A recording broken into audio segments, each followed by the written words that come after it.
Salut, j'espère que vous êtes en forme. Aujourd'hui, pour l'atelier, on va faire de la lecture et un peu d'écriture. Tout ça à partir d'un roman québécois, le roman qu'on a utilisé lors de notre dernier atelier. Un roman de François Blais qui porte sur des histoires de fantômes. On va utiliser précisément Les Montagnes. Alors, comment ça va fonctionner? Vous allez avoir besoin d'un papier, de crayon. Et idéalement, installez-vous à votre ordinateur pour que vous puissiez avoir votre téléphone à portée de main pour faire quelques recherches. Vous pouvez faire aussi vos recherches dans Internet avec votre ordinateur. À différents moments, je vais vous dire mettez sur pause et répondez aux questions que je vous pose. Puis, redémarrez la vidéo. Ça va? Vous êtes prêts? Vous avez tout ce qu'il vous faut, papier, crayon. Alors, on y va. Les stratégies de lecture qu'on va travailler seront de clarifier les mots difficiles, faire des liens entre les éléments du texte et aujourd'hui, une nouvelle stratégie qui est d'anticiper, c'est-à-dire de prédire ce qui pourrait se passer dans notre histoire. Nous allons utiliser un extrait du roman à la page 101. Alors, je vous lis ce qui est écrit. Je me souviens de cette idée géniale que nous avions eue, Alexandre Lachance et moi, par un après-midi de désœuvrement pendant les vacances des fêtes. Cacher un magnétophone sous le lit de sa sœur afin de découvrir ce qui se passait lorsqu'elle était seule avec Pascal Gosselin dans sa chambre. Voici mes questions. Qui est le narrateur? Qui est Alexandre Lachance? Quand et où se déroule cette anecdote? Qui est Pascal Gosselin? Et qu'est-ce qu'un magnétophone? Donc, vous allez pouvoir faire pause, puis sur votre papier, répondre à ces 5 questions. Vous pouvez utiliser Internet, entre autres, pour aller regarder une image de ce qu'est un magnétophone si vous ne savez pas ce que c'est. Alors, je vous laisse travailler. Revenez après. Maintenant que vous avez répondu aux questions, alors, qui est le narrateur? Dans l'extrait, on a l'indice « je », donc celui qui raconte l'histoire. On ne sait pas beaucoup de choses. On a l'impression que c'est peut-être un enfant ou un adolescent. Qui est Alexandre Lachance? C'est probablement l'ami du narrateur. Quand et où se déroule cette anecdote? Alors, on se souvient qu'il nous disait que c'était durant le temps des fêtes, donc pendant les vacances des fêtes, donc c'est au mois de décembre en hiver. Qui est Pascal Gosselin?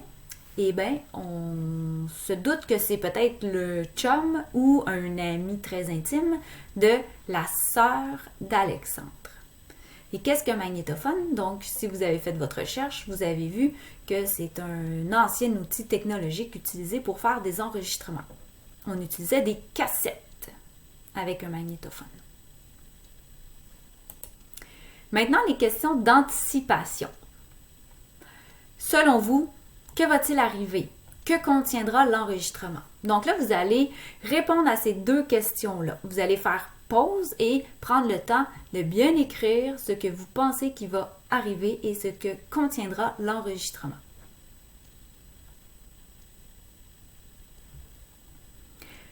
Maintenant que vous avez répondu à ça, on va poursuivre. Je me souviens de la colère de Martine en découvrant la chose. Nous avions été trahis par le clic sonore que produit l'appareil en arrivant au bout de la cassette. Je me souviens de notre déception quand, en ayant enfin pu récupérer notre matériel, nous avons découvert ce que Martine et Pascal Gosselin fabriquaient derrière les portes closes. Ils écoutaient du Dépêche Mode.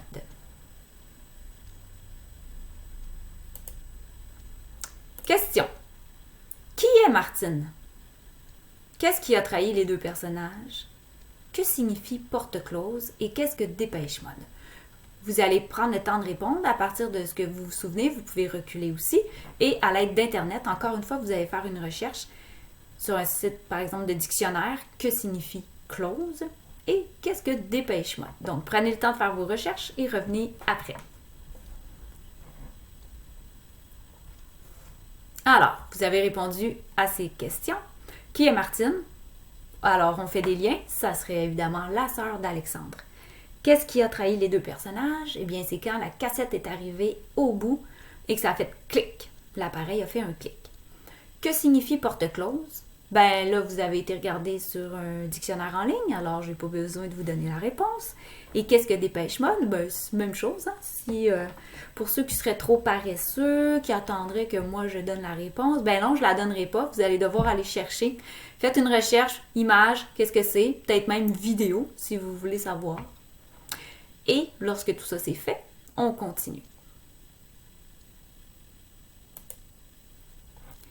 Maintenant, les questions d'anticipation par rapport à cet extrait. Bon, fait que là, on apprend que les deux personnages écoutent dépêche-mode. Mais là, qu'est-ce qui va se passer d'intéressant? Est-ce qu'il y aura un lien avec un fantôme? Parce qu'on se souvient que ce sont des histoires de fantômes. Alors, vous allez prendre votre papier, votre crayon et prendre quelques minutes pour écrire vos anticipations. Faites pause et revenez après.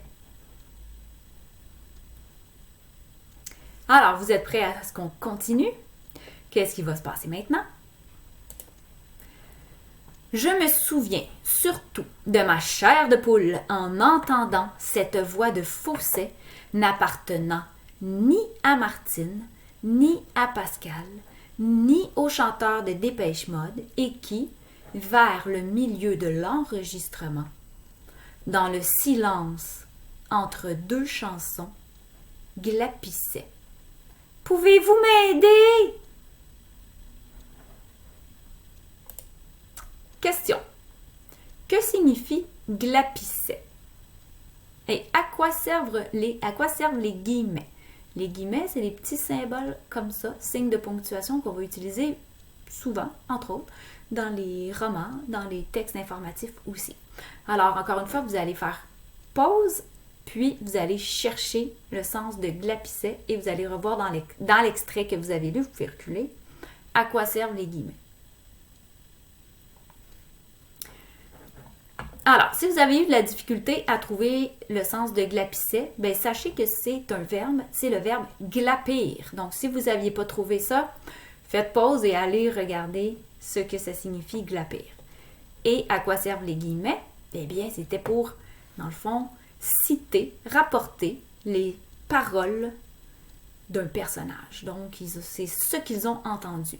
Dans un roman, quand on va mettre entre guillemets, c'est qu'on va rapporter directement les paroles, mot pour mot, de quelqu'un qui parle. Question d'anticipation maintenant. OK, là, il y a une voix. C'est ni la voix de Martine, ni de Pascal, ni du chanteur de dépêche-mode. Qu'est-ce qui va se passer? D'où provient la voix selon vous? Donc, faites pause, puis répondez à ces deux questions. Alors, maintenant que vous avez essayé d'anticiper d'où provient la voix, on va suivre ce qui est écrit dans le roman. D'où venait cette voix? D'un passant dans la rue? Les fenêtres étaient fermées à cette époque de l'année et, de toute façon, la pièce ne donnait pas sur la rue. Un ancien enregistrement? Nous avions utilisé une cassette vierge. Anticipation maintenant. Comment expliquer la présence de la voix sur l'enregistrement? Si c'est un fantôme, qui est-il? Pourquoi demande-t-il de l'aide? Donc là, ces deux questions-là, vous allez les écrire sur votre feuille de papier. Ensuite, vous allez vous corriger à l'aide des outils, coffre à outils, dictionnaire, tableau de conjugaison, et vos réponses, ces deux réponses-là, vous me les envoyez par message privé dans Teams. Alors, faites attention de bien corriger et dans le fond, j'ai hâte de voir ce que vous avez imaginé, ce que vous avez anticipé. Si vous voulez savoir la suite, alors il faudra attendre soit le prochain atelier ou aller trouver le roman, soit à la bibliothèque bibliothèque ou en librairie. Je ne sais pas si... Non, les librairies sont fermées. Bien, il va falloir attendre. Donc, moi, en attendant, je vais attendre vos réponses que vous allez m'envoyer par Teams. Donc, bon travail!